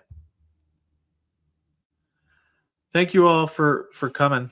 I'm winding down. I'm in my last 15 minutes, so I'm just gonna scroll down towards the bottom here. Unfortunately, I can't answer everybody. I'm acquainted with an owner of coffee company, same gym. I gave him your contact info. I mean, that would be cool. Um,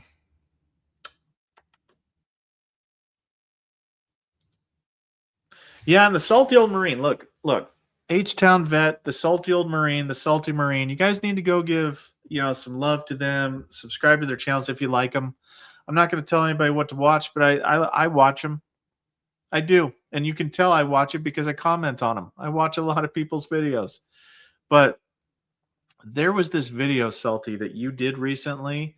It was about the age related discrimination in DBQs and how and I knew, like, I gave you that topic to do because I knew you'd knock it out of the park, and brother, you did. It was that is just, if you guys haven't seen his video on the age related DBQ, oh man, I want to go and look at it. Where is it? I'm taking this time. It's my time. I can take it as much as I want. So I'm taking this time to go look at the salty old Marine, and give a shout out here. And It was just a fantastic video. Um, and now I just got to find it. I think I'm broken. My computer is just being horrible. Um, 12K views. That's the one. It's how. Here, we're gonna try to mute this and catch it before. There we go. I'm gonna put this in the chat. This video description here. Like you guys need to go to this. Like this is a good one. I I just like getting the information out. Like that's what I like. I like getting the information out, and I don't have to be the one to do it. And I've given people different topics. Like I've given H Town Vet a topic to hopefully do. It's really cool. Let me scroll down here. Uh,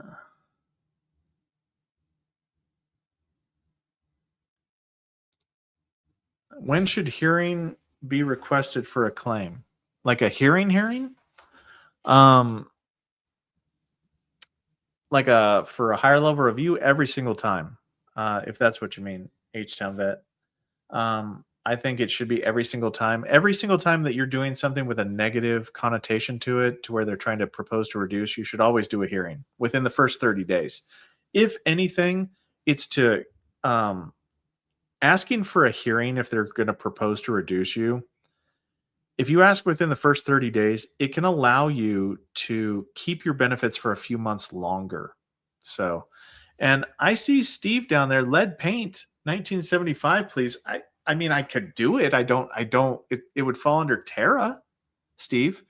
Like, it's not a specific presumptive, but I mean, like, it would fall under Terra, and I'll do a video on how to claim Terra chemicals or Terra exposures, how to claim Terra exposures. So, yeah, I think that's like, I don't know, guys. I think I do YouTube wrong.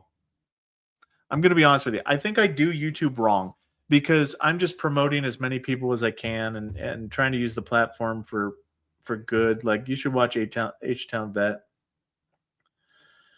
But Mr. Ray, I am pressured to answer all the questions.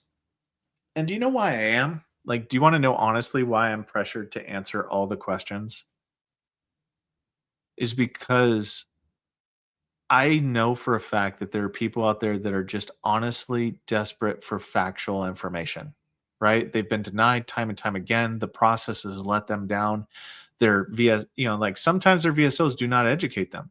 Like MCM's a good VSO, but not everybody's MCM, right? Or Coastie. Coastie's a good VSO. Like they're trying to learn more about their craft. They're trying to perfect their craft.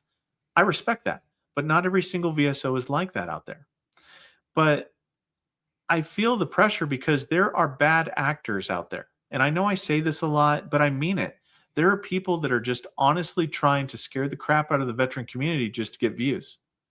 And I will reiterate this because people conflate these two things. Telling people that future legislation might be coming out is not the same as people saying that, well, your tinnitus, they're going to come into your home and get it. Like the people out there. You've seen the clickbaity weird stuff where they scare the crap out of you. And where is Coastie? I want proof of life on Coastie.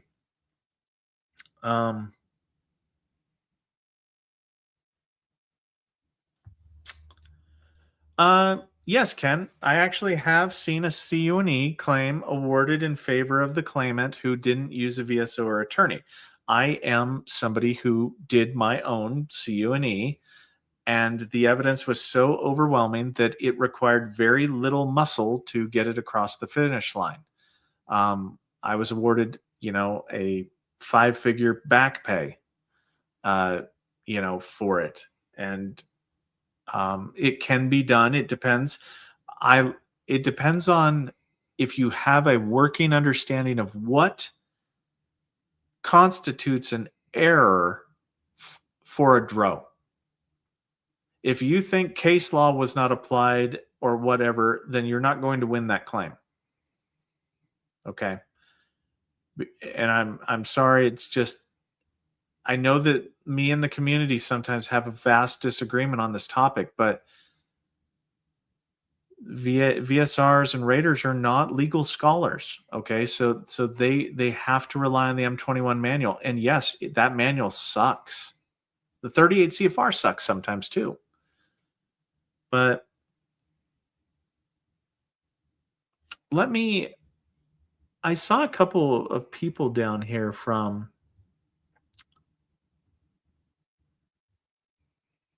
H Town stream. Hey, how you doing? I recognize you. And Betty Bops, both of you, welcome. Let me see here. Let me see here. I'm trying to find questions. Trying to scroll down. Whew. It has been. I've been talking. I think my jaw hurts. I'm at 9,990 subscribers. I'm 10 away. And Steve, just to let you know, yes, I will do a video about how to claim for specific Terra, like how to do it. Okay, like specifically. Oh my gosh. What is the burden of proof needed for a vet to show pes planus aggravation theory? So the burden of proof is that you had to have treatment in service for pain, for something to do with the foot. And that treatment would have to be interpreted by the CMP examiner to have permanently caused the natural progression of the disorder to have worsened than its natural progression. So, like, I dropped something on my foot, and because of it, it made my, pes planus worse. It was aggravated beyond its natural disease progression. So, I don't know. I figured it too. This robe. I figured I'd hit 10K tonight, but it wasn't in the cards. It wasn't in the cards. We're at 9,990, and we won't make it tonight, my friends, but we did our best. We jumped up. Which is weird because I get this I sometimes I got a boost of like 1,000 subscribers in or 2,000 in 1 month, and then I'll get like 300. It's like really weird. I don't know. It's fine though. I mean, my kids mostly, they think that this is so awesome. I know that like there's channels out there with millions of subscribers, and it's just so weird. Like for me, I have 1 million subscribers. I have the subscribers that I need. I'll be honest with you. Like, I love just doing it, helping people as long as I can. Raider, you're one of the okay. Raider, you're one of the best. Thank you for useful information that will help us understand what the VA wants to see in our claims. I'm trying to get down here towards the bottom. So I'm going to take this time to kind of let you guys know what kind of videos I'm going to be doing in the near future.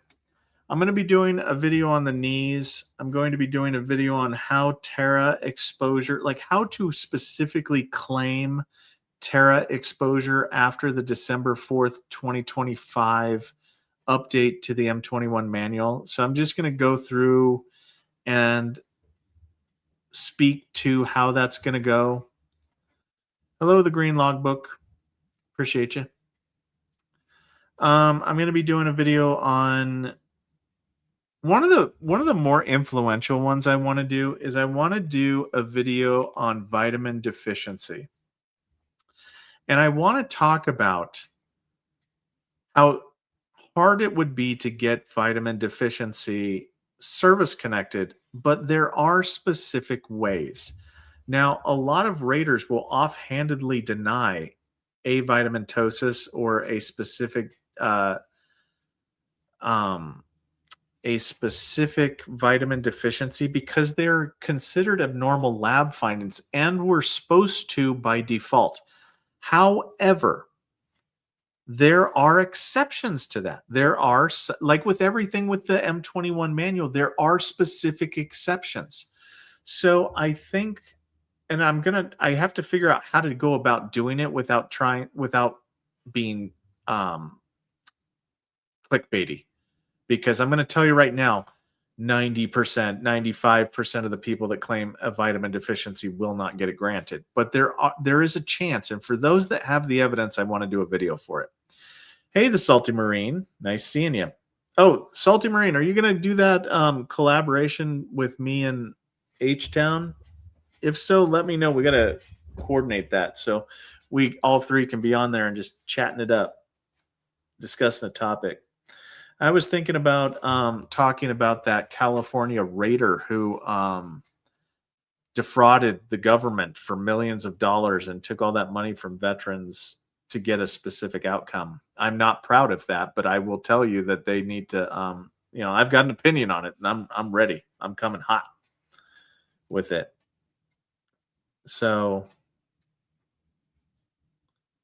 let me see here. I know, Luna. It's okay. We're going here. I'm at 9,995. Let me see here. And I'm gonna try, like, I'm actually looking forward to I haven't had the opportunity. I've maybe watched two of the Green Logbooks videos, so I'm gonna be kind of binge watching tonight and tomorrow different channels. Oh, and I have to say, the Salty Marine did a Lieutenant Dan video, I want to say today, that I watched, that was just outstanding. He kind of captured everything that I had on that particular topic. Wow. Gave me goosebumps. You got to give it to him. I'm so tired of people that just want to take from stuff. Davis. Wow, just found this channel, lucky enough to get in on the tail end of the live stream. Thank you. I appreciate you being here. I appreciate everybody that came over from the Civ Div, and thank you to the Civ Div for doing that. That was amazing. I love, I love how, we don't have to have the same channels, but we can all, kind of get the same thing from it, Oh, and if First John's still going to do it, that's cool. Like, if First John's still going to do the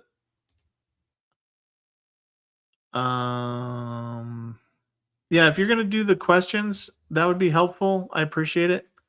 But like I said, I just don't have the time to put those together. So if somebody could, I will do videos on them.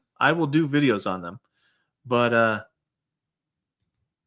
and yeah, the Salty Marine, I think you should do live streams too, man.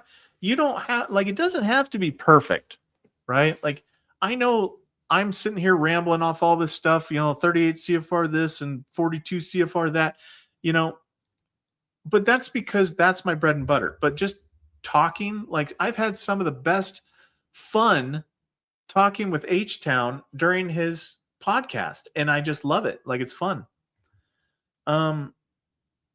Yeah, we don't want perfect. Yes, thank you. We don't want perfect. Nobody wants perfect. They want real, and I think that the Salty Marine can bring real.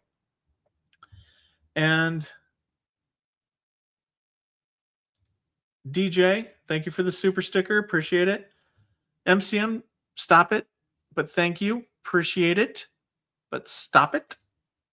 And then Christopher became a member. Thank you so much. Now, guys, I'm getting tired. The sun's hanging low here. I can't leave my email.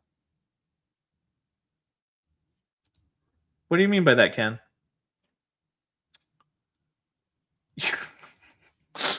You're not the boss of it. Oh yeah? Oh yeah? You want to see a timeout? Huh? You want to be putting timeout? Oh, Jay Oliver. As you were. Yeah, I'm gonna be heading out here in a minute. We got folks with roosters crowing, dogs barking, kids thrashing. I know. It's so weird. Like, that's the best thing. Let me see where I'm at with the subscribers. I think I'll leave whenever we hit 10K. How about that? We're at 9,996, guys. We need 4 more. So we're gonna we'll end the live stream whenever we get to that amount. So let me see here. Ooh. Yeah. But if you guys got to take off, you got to take off. I'm still going to be here, though. Too much YouTube. Ugh, that is so true. Like, I watch too much YouTube. I stopped watching cable, though.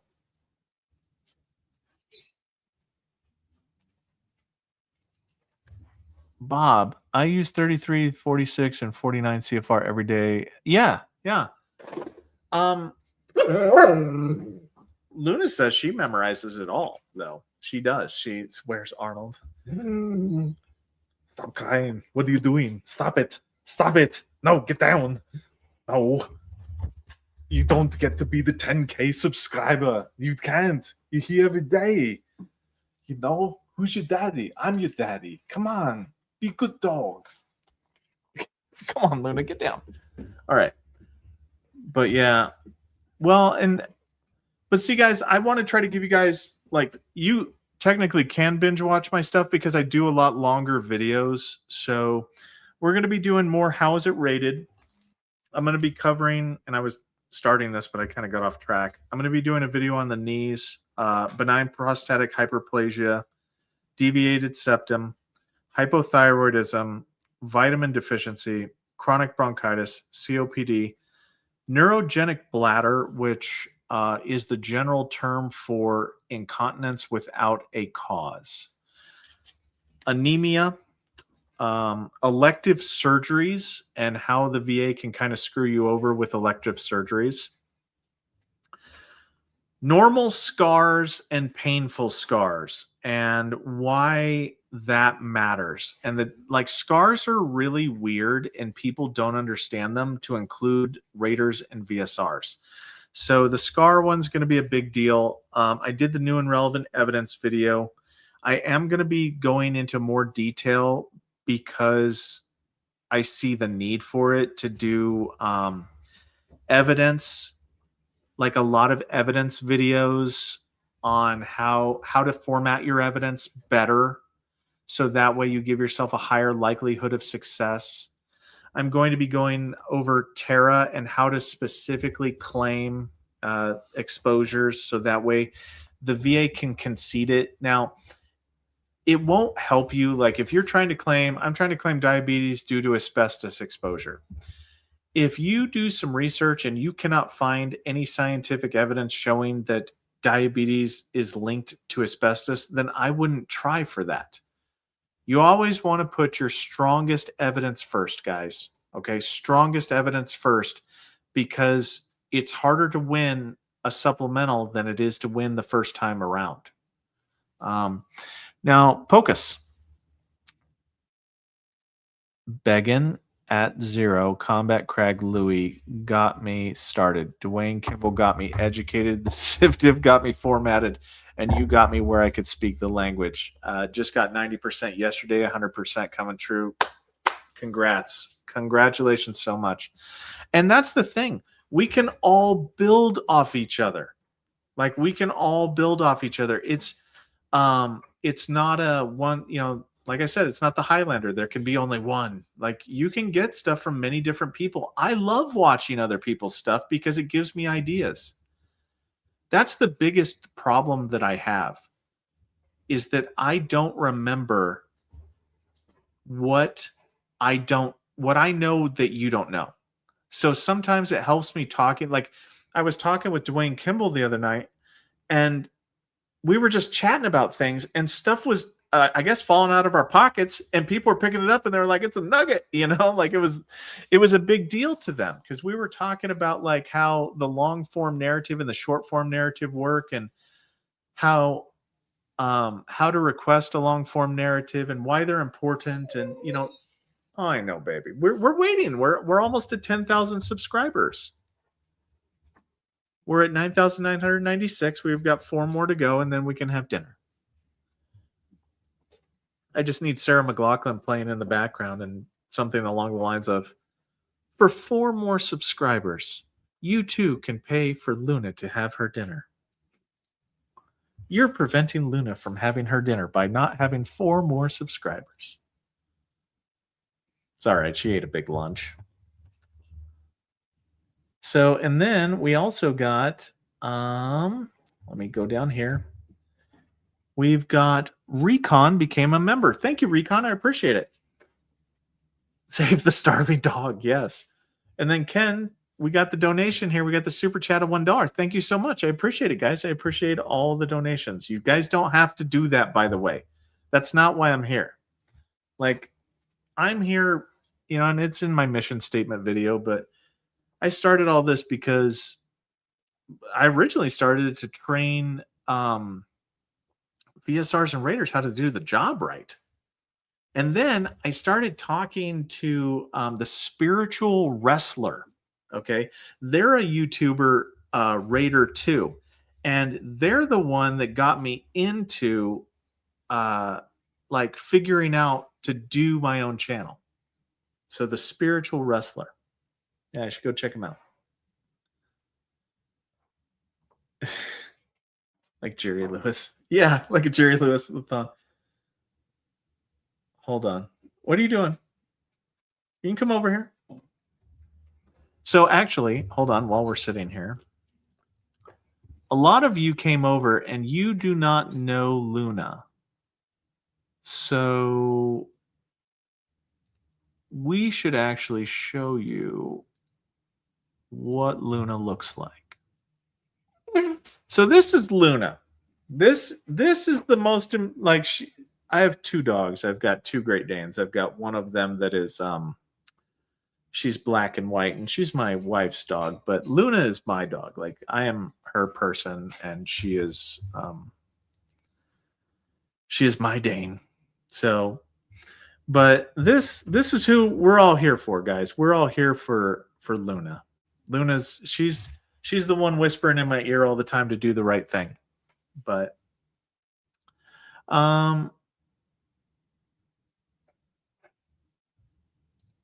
what do you do when NARA says your service records are illegally due to water damage and you've no response from the U.S. Marine Corps for it? I honestly don't know what to do with that. I honestly do not know what to do with that. Hold on just real quick here. Thank you so much, GC Jarhead. You don't have to do that, and you need to stop. Also, Steve Hale, thank you for your membership, but GC Jarhead, you need to stop, okay? And Ken, thank you. Oh my gosh, we're there. We're there, guys. We reached the algorithm number. Hold on. Oh, hold on. I gotta snip it. I already missed it. We're at 10,000 subscribers, people. I'm a big deal. I'm joking. Woohoo! Come on, do it. Come on, we're gonna do it. We're gonna have a party. I said I was gonna do a live stream whenever I hit 10K, but I think this counts for that. So wow. Let's put that one up here too. Let's see, 10K. So there we go. There we go. Come on. You are awesome. All of you are cool. And then GC Jarhead, you made it to 10K. Thank you. Congrats, everybody. And honestly, this is all because of you guys, right? Like, you guys are awesome. It feels weird. Actually, it feels so weird. It does. It feels weird. Because I thought, like, honestly, whenever I started the channel, I'm like, you know what? I'll probably have 100 people that watch, and, you know, maybe I'll help a few people. This blows my mind. So this is all because of you guys. You guys are awesome. You guys make me want to do the videos, to be honest with you. Not the memberships, not the money, but just the fact that you guys keep pumping me up and make me want to do the videos. So I appreciate you guys so much. But like I said, I am going to probably take off, though. I have to take them outside or else they will revolt. they will let their streams of justice revolt in my living or in my office area here. You better not. Okay. But thank you guys. So more to come. This is what, like, we got 10K, I want to say from August until now. So I look forward to see what 2026 looks like. If you can, honestly, if you can, hype the videos, subscribe, tell a friend, do whatever you want to do. If you think that this message is good for other people, do it. Spread the word. But thank you so much. Congratulations to everybody, because you guys got it there. And yes, I know my poor puppies. They actually went out right before the live stream started, so they can hold it. They're mooses, for the love of mercy. They can hold it.